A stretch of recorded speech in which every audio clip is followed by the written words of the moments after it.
Magandang araw mga idol. Meron tayong ref na binigay sa atin dati ng ating boss, no? So, Samsung ito mga idol. Sa palagay ko, mga 10 years na ito. Sobra. Yun lang yung pagkalam ko mga idol. So, nagkataon talaga na sa sobrang siging kagamit mga idol ay bumigay. Sira siya mga idol. So, hindi na siya lumamig nung nakaraan. Ayan. So, check natin mga idol kung ano yung kanyang sira. Kasi nung sinubukan natin ay hindi gumana yung kanyang compressor mga idol. So, dito tayo ngayon sa likod. Tingnan natin. So, sa sobrang luma mga idol, yan. Iba na talaga yung mukha ng yung sobrang luma na mga gamit mga idol. So, ang brand pala nito mga idol ay Samsung. So, dahil hindi na po siya gumana, yung pagkakalam ko ay tatlo lang po mga idol yung ang kanyang damage. Tatlong lang. So, yung una ay ang kanyang relay mga idol. Kung hindi yung relay niya, ang kanyang overload protector, no? I-check natin.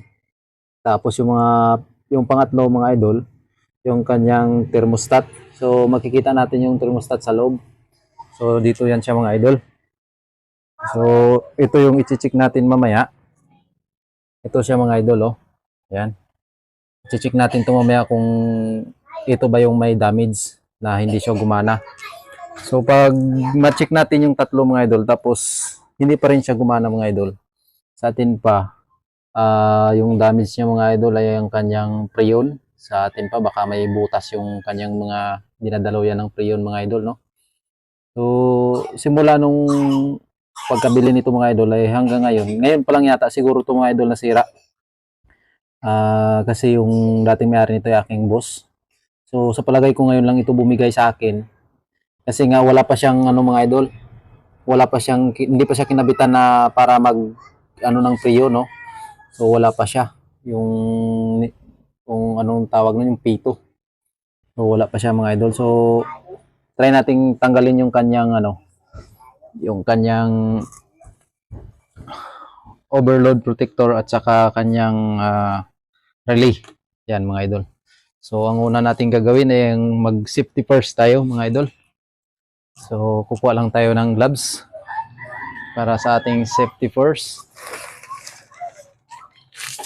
Ayan, kasi ito dapat yung nangunguna sa atin yung ating safety bago tayo gumalaw kasi siyempre mga idol, kuryente po yung ating hahawakan, no? Baka mayroon pa siyang mga stock na kuryente hindi natin alam. O nasa safety tayo mga idol. Ayan. So, ang una nating tanggalin mga idol ang kanyang relay. Tingnan natin kung so mayroon tayong tester mga idol. Testera natin yung kanyang relay. Kung gumana pa. Ito mga idol, dito yan siya makikita mga idol. Sa hindi pa nakakalam, yung kanyang relay at saka overload protector ay dito lang sa kanyang compressor nakadikit mga idol. So sisikwatan natin ng flat screw para matanggal. Ayan. So mga idol, kung hindi nyo pa alam mga idol yung kanyang wire sa relay at saka sa overload protector, ang sa overload protector mga idol ay kulay pula. Kulay pula siya mga idol na wire. Yan ang nakakunik sa overload protector. Ang nakakunik naman mga idol sa relay ay kulay blue. So, pag hindi kayo malito mga idol, kung gusto nyong mag-ayos ng inyong mga appliances, para hindi kayo malito mga idol, bago nyo babaklasin mga idol, ay pipicturean nyo muna. Para meron kayong gayahan na kung halimbawa malito kayo sa pagkabit ng bago mga idol. So, tatanggalin na natin yung unahin natin. Yung unahin dito tanggal mga idol ay ang kanyang relay. So, ito yung kanyang relay mga idol, no? Ayan. Tapos, sisikwatan natin ng flat screw yung kanyang overload protector. Ayan mga idol. Ayan. So itong dalawa nito mga idol, ito yung uunahin nating testiran kung saan dito mga idol yung may diferensya.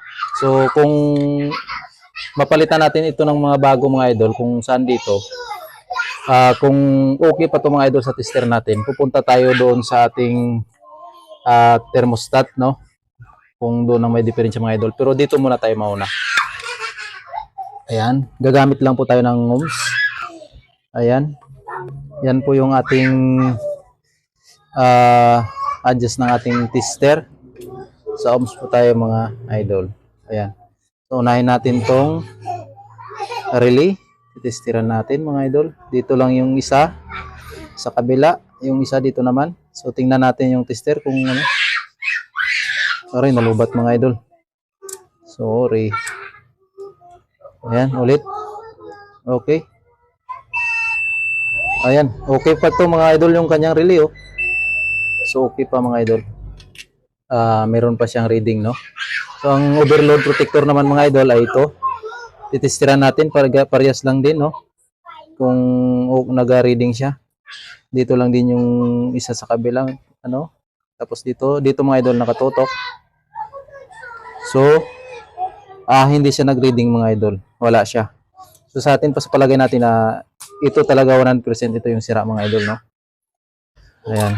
So, ang gagawin natin, papalitan natin mga idol. Ayan. Meron tayong binili na bago mga idol. Ito yung bago natin. So, ito yung sira. Tapos ito yung bago nating binili. So, magkaiba siya mga idol pero parehas lang yung sukat mga idol. Ayan. So, ito naman, titestiran natin kung okay to. Try natin. May bago ito mga idol. Sa atin pa siguro, medyo okay siya. Bet, tingnan natin. So, okay siya mga idol.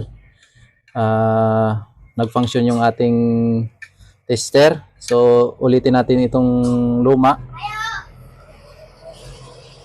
Ayan mga idol. So, sa atin pa, hindi siya gumana. So, ito yung ikakabit natin. Subukan natin ito mga idol na ikabit. Tapos, i-try natin yung saksak natin yung ref kung okay siya. So, kung okay yung ref mga idol, wag na nating babaklasin yung thermostat mga idol. So, dito lang tayo para hindi na tayo ng oras. Magsayang ng oras mga idol. Okay? So, kabit na natin mga idol. So, sa pagkabit nito mga idol, unahin natin yung overload protector. Ayan, kailangan lagi itong nauuna. So, dito lang, ganito lang yung pagkabit mga idol. Itusok lang natin kasi may guide naman siyang karayom. Sabay din lang natin mga idol. Ayan. Tapos, isunod natin yung relay. Ayan. Ayan mga idol, try natin. Okay. So, ganun lang mga idol, no? Ganun lang yung pagkabit. So, okay na siya. So, inuulit ko yung kanina, yung sinabi ko na kung nalito kayo na pagbaklas ninyo ay hindi nyo alam kung saan dito yung dalawang wire, kung saan sa overload at saka sa relay. So, yung sabi ko kanina, pipicturean natin. So, ang kulay pula ay sa overload protector. So, dito natin siya ilagay mga idol yung kulay pula. Ayan. Tapos yung kulay blue, ito, dito yan siya sa relay. Ayan mga idol. Okay. So, ayan mga idol, nakabit na natin. Subukan nating paganahin ng ating ref. Lagay natin yung takip. Ayan. So, pag meron tayong mga konting kaalaman mga idol, huwag na nating dalhin sa nag-aayos, no? Kung marunong naman tayong nag-aayos ng ating mga appliances.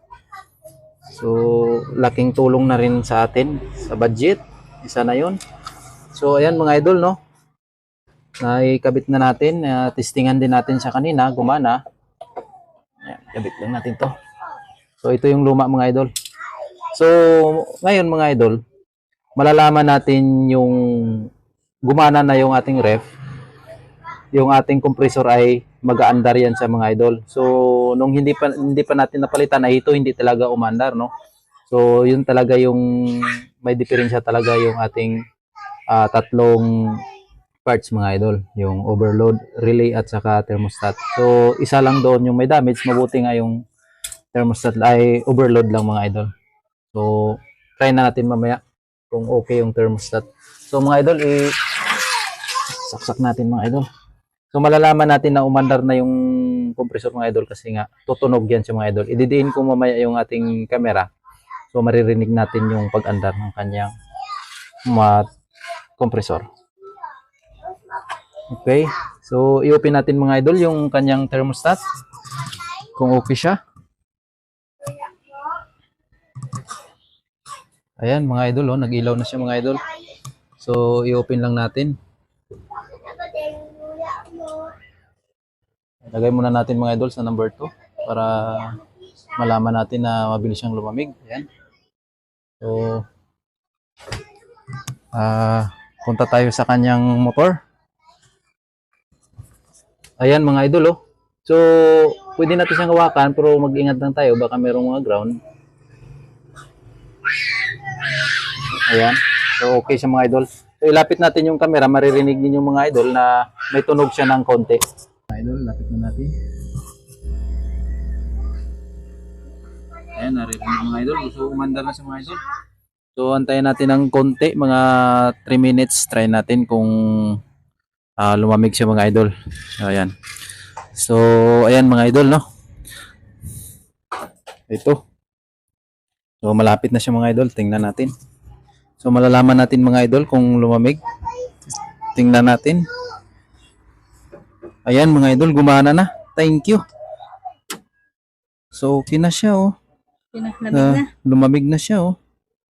Ayan mga idol, ganun lang po mga idol yung pag-ayos ng ating ref, ating mga appliances mga idol. So simple lang. Ganun lang po. Konting kaalaman, malaking tulong mga idol. Salamat!